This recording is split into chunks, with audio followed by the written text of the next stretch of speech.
miongoni mwa watu mashuhuri nchini. Mmoja wa wakili wasomi na wakili kwa kitendo cha hayo ni kunitambulisha hapa nitakutana na kujua mwenyewe. Sasa Kibanda, mimi nina bahati kidogo ya kuwa kwenye hizi mambo kwa maana ya practice. Nilikuwa na maoni tofauti kwa sababu kidogo nilipati kwenye maoni wengi waliozungumza. Ni kidogo tofauti na mwingine.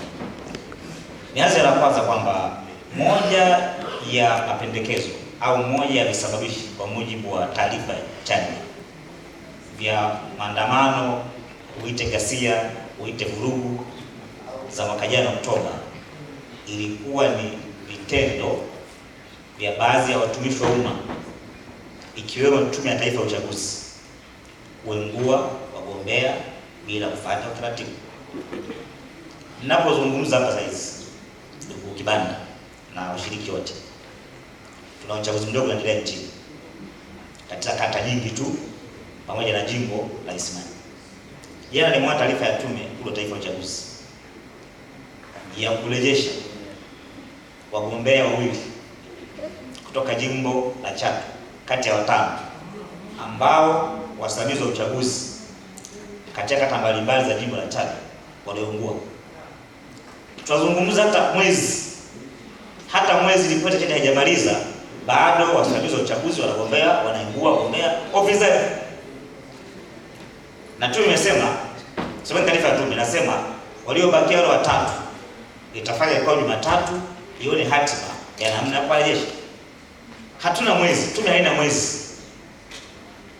Bado Tume ya Uchaguzi inaingua wagombea ofisini. Sasa wote wawili hii hapa tutafanya nini? Mheshimiwa wangu, tutafanya nini? Watu kubadilika, wataki hawa watu hawezi kubadilika Kibanda. Hawa watu hawana political will ya kuivusha nchi hii. Haiwezekani tunalia hapa. Tume imesema kwamba wananchi wanaendelea kwa kuonewa. Tume ya Uchaguzi bado inaruhusu watu wake chini kuengua wagombea. Kwa uchaguzi tunazungumza hapa jimbo dogo la uchaguzi mdogo, jimbo la Isimani. Nyinyi ACT mgombea mwenguliwa. Uongo kweli? Hakurudisha mshiriki. Kuna chama kingine kinafikia kitu cha magari. Mgombea mwenguliwa. Sasa tunazungumza hapa namna ya kuvuka hapa. Bado vitendo vya Tume ya Uchaguzi vya kuonea wagombea upinzani kuengua inaendelea. Na watu hatusemi, tumekaa kimya. Jambo la pili, tumeanza kuona dalili ya ofisi ya msajili wa siasa kutumika kuonea vyama vya upinzani kwa kuviandikia barua za hovyo, barua za vitisho, ikiwemo eti kutishia kukifuta chama cha siasa for political reasons. Mimi binafsi niangalia kwa sababu za kisiasa. Leo ni kwa Chadema. Nataka niwaambie kesho kwa ACT. Kama tukinyamaza, ilianza kwa ACT. Pigwa onyo, tishiwa. Leo imeenda Chadema. Halafu ofisi ile ile ya msajili, mimi sehemu kuiona hata siku moja ikiwaandikia CCM barua ya onyo na kuwatishia kuwafuta. Ingawa kama CCM na msajili wa kufuta. Haya mambo Mheshimiwa Omo ndio kusema haya, lakini cha pili tuongezea hapo.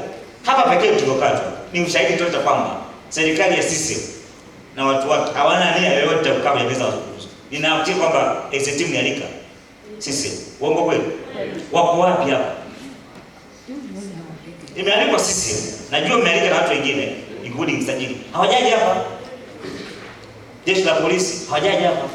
Hata watu kuzungumza hapa leo tutatoka na mawazo na resolutions za upande mmoja. The question comes, tutakao kubaliana Mheshimiwa Omo hapa hata wakubaliana ni nani anakwenda kutekeleza? Kwa sababu watekelezaji wako serikali hapo mwakilishi hakuna.